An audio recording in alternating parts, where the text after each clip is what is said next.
welcome to another things type of video.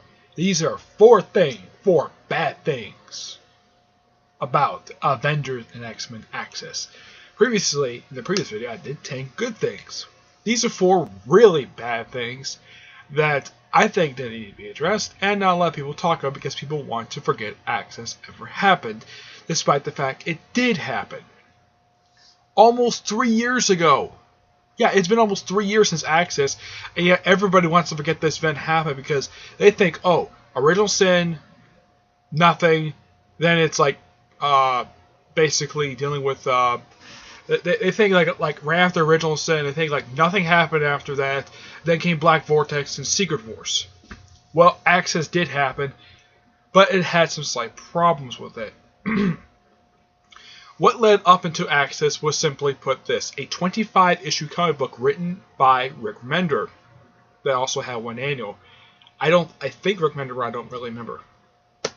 Simply put, Uncanny Avengers was simply a book that was a sort of a team-up book in a way, featuring people who have been veteran members of the Avengers and the X-Men respectively over the years. The original 6 were not actually assembled in the first issue, despite the cover showing it, and the original 6 were in fact these particular people. For the Avengers, it was Captain America, this was Steve Rogers, Thor, the original one,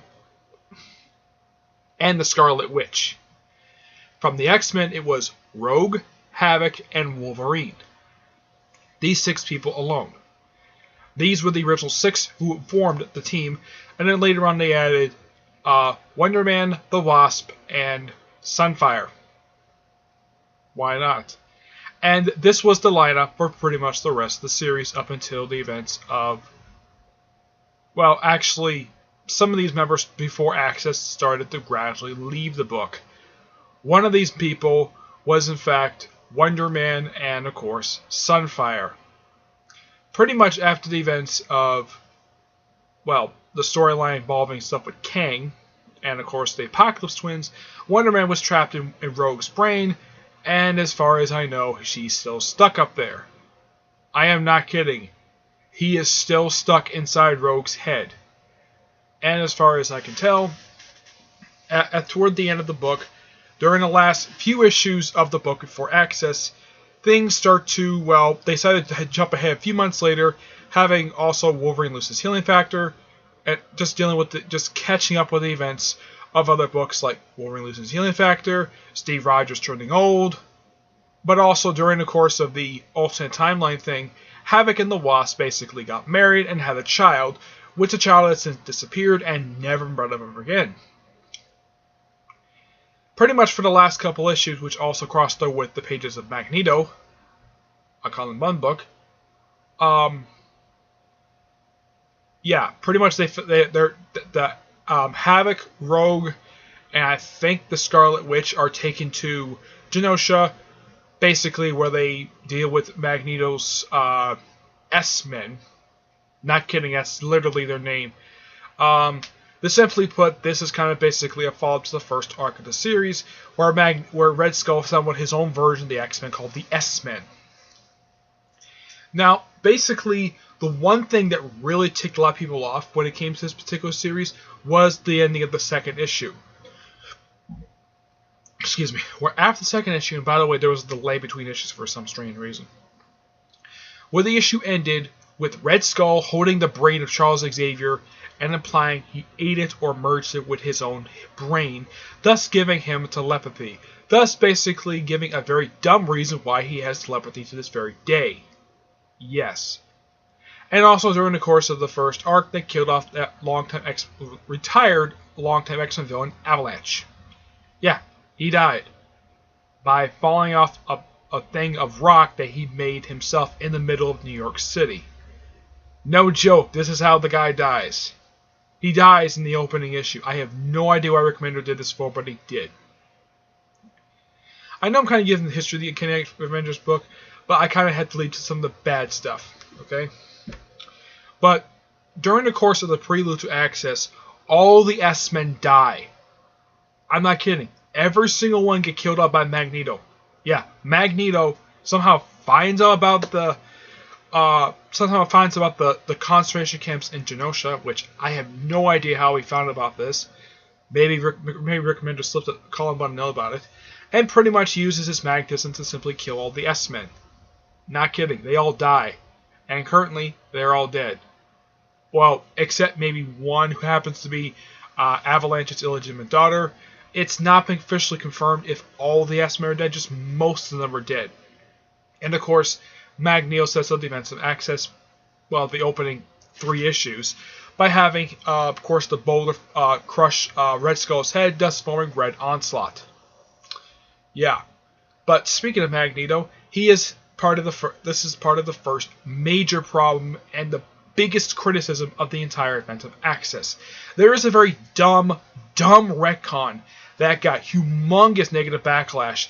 This is probably the biggest retcon I have ever seen such negative backlash toward since One More Day. I mean, this is so bad. What is the retcon? The retcon of being Quicksilver and Scarlet Witch not being Magneto's children. A fact that had been in continuity since the 1980s thanks to the fantastic miniseries of Vision and Scarlet Witch by the awesome Steve Eichelhart, who I'm happy to be Facebook friends with. Though I've never spoken to him about this at all.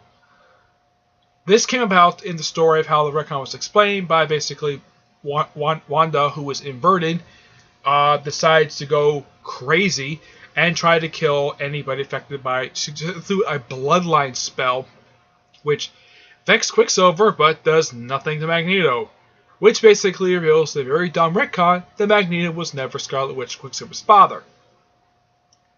Man, this was so bad. I am not kidding. This is by far... Now, there is a rumor of why this retcon happened. Because Marvel does not own the movie rights to the X-Men, and because also in the Marvel Cinematic Universe, Magneto is not the father of Scarlet Witch and Quicksilver. Yep. And by the way, this is the only thing that this is actually one of the very few things that's actually stuck from Access, and yet nobody likes it. This is actually one thing people do not like at all. And now apparently, in the pages of the Scarlet Witch book, probably because Robinson probably got the idea from this of somebody, they've revealed the actual real mother of Quicksilver Scarlet Witch, Nydia Maximoff. I think his name was Natalia Maximoff. Yeah, she apparently was also the original Scarlet Witch, and she's actually the actual mother of the Scarlet Witch and Quicksilver. Well, Quicksilver doesn't really give a damn about this because some people claim to be her parents anyways. Yeah.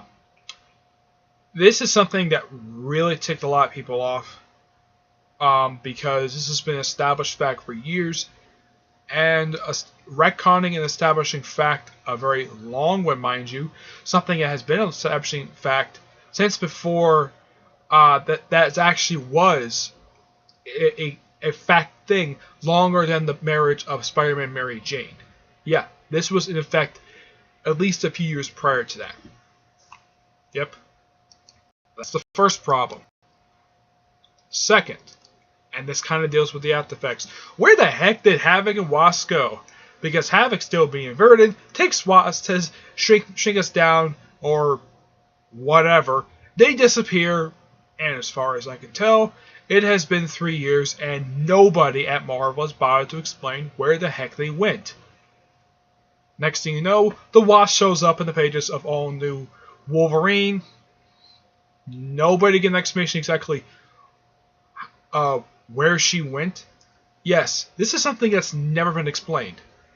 Of exactly where did they go, and as for Havoc, he showed up for one issue of Uncanny X-Men, and then he disappeared for a little while, showed up in Uncanny X-Men 600, and then showed up recently in Humans vs. X-Men where he disappeared with Emma Frost. Man, they really screwed over him. Especially since the guy has his face disfigured thanks to Rick Remender.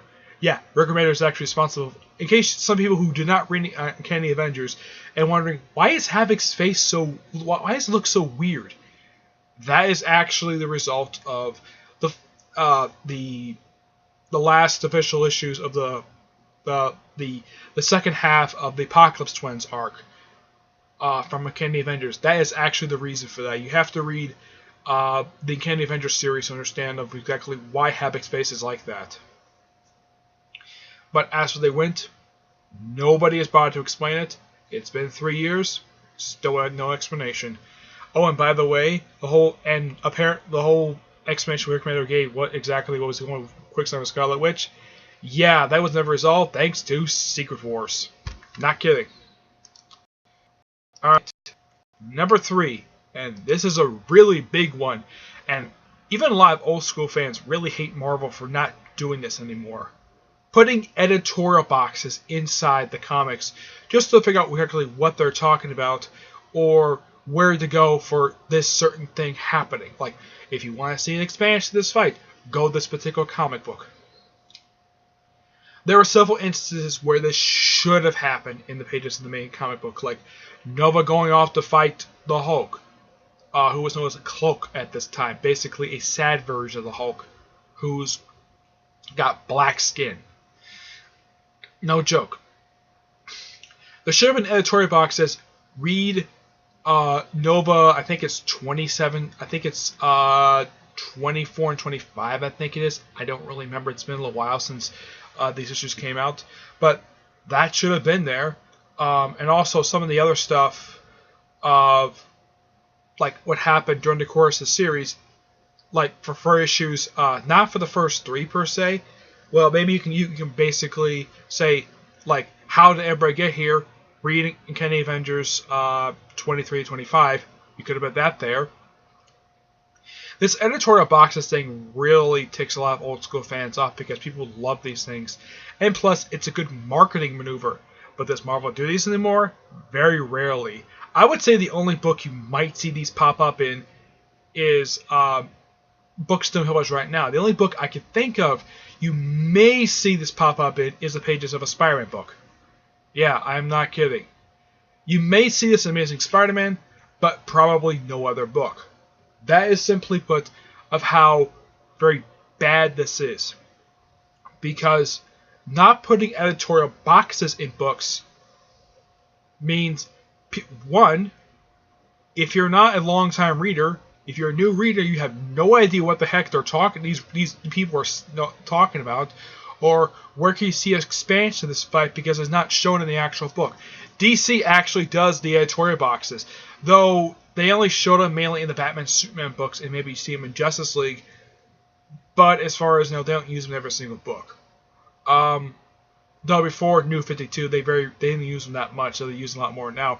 Marvel almost virtually stopped using them. I mean, some people could really use these things, and plus, the editorial boxes, mind you, is also a good marketing maneuver. Well, actually, you might see this nowadays in the pages of Unbeatable Squirrel Girl. I saw this in Howard the Duck. Yeah, almost every issue had an editorial note. Yeah, Chip Zdarsky probably made sure of that, though I haven't seen one in the pages of his current book he's writing, Star-Lord. But I think that the Main Event Access should have had this. It should have had editorial notes. So people had a good idea where to see certain things they really wanted to see. AVX probably could use it too.